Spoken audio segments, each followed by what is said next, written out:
What's up, guys? Around here again. Another Think, Learn, and Be Vulnerable vlog. And I'm in a dress because today I'm going to talk about my cross dressing experiences.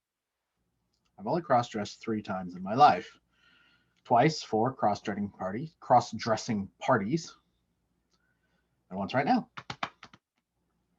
And I gotta say, my experience has been fairly similar in all of them. Wearing a dress is fucking great. I mean, it's wonderful. I like my shoulders are free. Like it's so breathable and airy and just like wonderful. And oh my god, just like I feel like I'm almost naked. Like it's like just a touch. It's like sleeping under a really thin sheet, right? Where you get the sensation of touch, but you also get the airiness and the freedom and just it's wonderful. So at these 2 different cross-dressing parties, I gotta say the women in men's clothing looked fucking great. I mean, just you can really see how like years of being feminine and having an eye for fashion and stuff helped them to then look at men's fashion and go, oh, this is exactly what I would do. This is how I would look. This is the exact look I'm going for. And I'm just like, damn it. Like it's so cool to see like how strong and masculine someone can be and yet still very beautifully feminine at the same time. And I think the flip side is absolutely true for me because I've never felt more in touch with my feminine side than I have while wearing a dress. Like it's just great. I I never knew how constrictive male clothing can be, and quite honestly, how it's kind of boring. And there's really not a whole lot of variety you can do with it, especially because men have been told to not have a lot of variety and not dress very flashy or very different. Like we're expected to be, buttoned up. That's literally where the term came from. I don't have buttons, and it's awesome. I'm just saying, this is wonderful, and it's weird because like it's different than being naked. I've been naked before. I've streaked. I went to college. You know, um, it feels different than that. There's something like when you're naked, there's a little bit of a nihilistic feeling to it, where like there's nothing there, and so you feel the absence more. Whereas this, I feel more free. I feel more of the freedom, and maybe it's because air currents can blow up the dress, and that's wonderful, and have it swirl around me and like gently kind of touch and pop and stuff. That's wonderful. But it's like, do women feel this every day? Like, no wonder, like, women feel like the need to get dressed up every so often.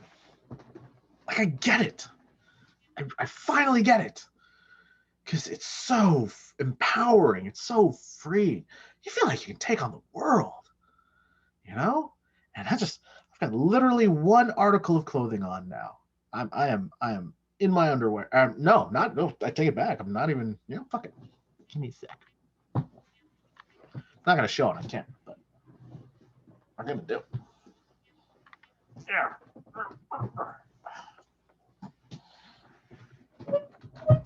Yeah. Oh wow. This is spectacular. You do not know what you were missing. Oh wow.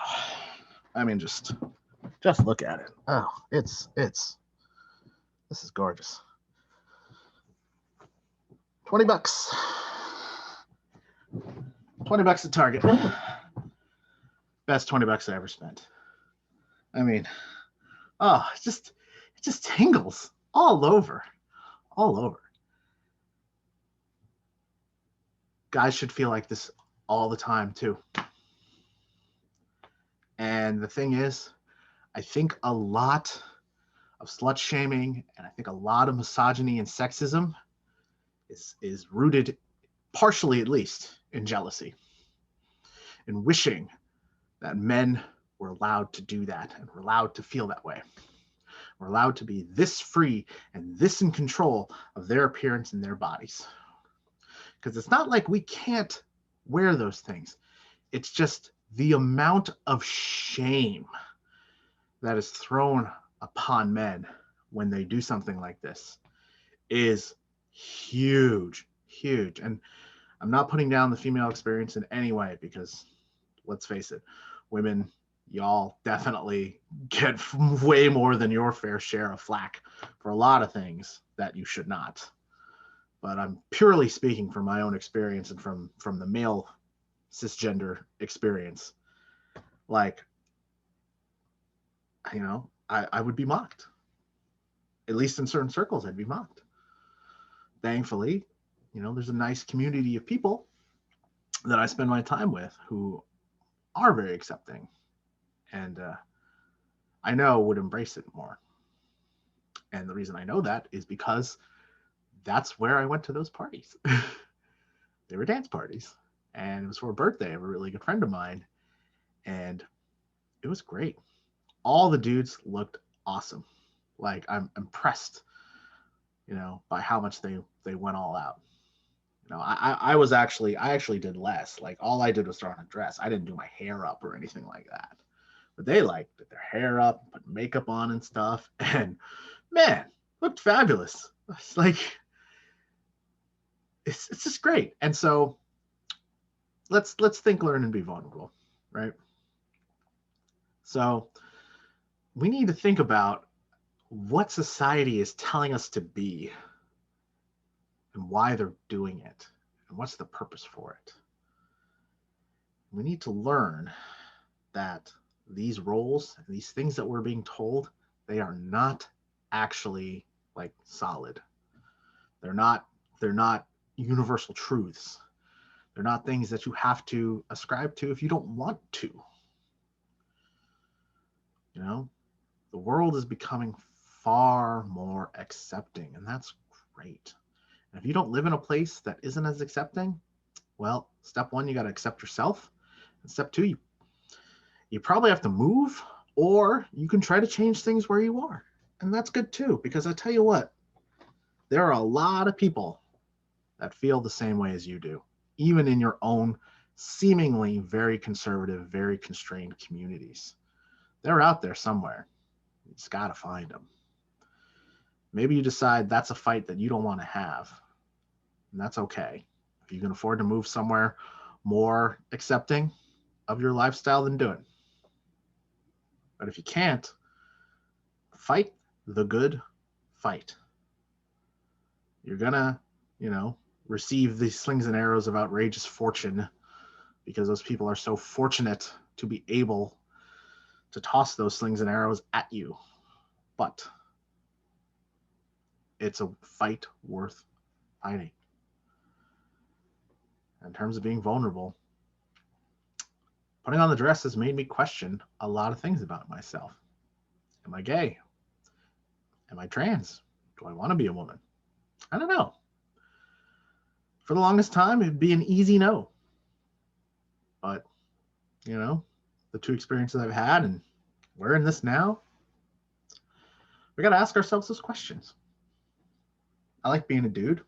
It has a ton of benefits, and I enjoy being a guy, and I feel like I'm a guy deep down, but I can't say it's 100% anymore. You know, I can't honestly sit here and say, like, being a dude is all I ever want to be. Sometimes we will do something just for fun and realize this is something we want to do for life. I was that way with dance. You know, I thought it'd be a fun night out. Thought it'd be something to try. And that very first lesson, I was hooked.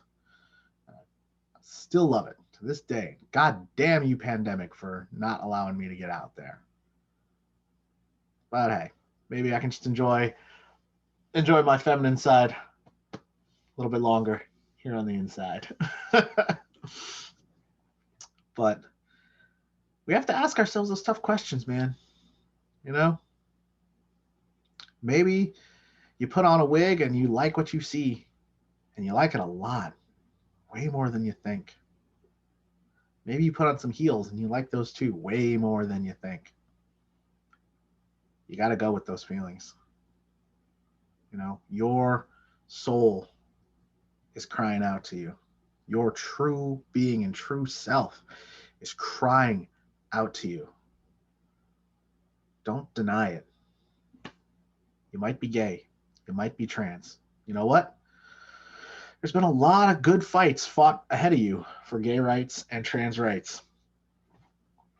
It's going to be tough. You may have to completely change your lifestyle and your identity, but it will be worth it. Because I tell you what, let me tell you what it feels like to put on a dress. It feels like I've been working a job where I've had to wear a gas mask and a full body jumpsuit. And then I got off work. I took the mask off. I took the suit off. I took a shower. I can just be me. Guys' clothes is great. I have never felt more free than I do in a dress. And who knows if I'll ever do it again? I don't know. But I'll tell you this. We should all feel as free in our clothes. And we should all feel as free in our skin as I'm feeling right fucking now. Thanks, guys. I'll see y'all later.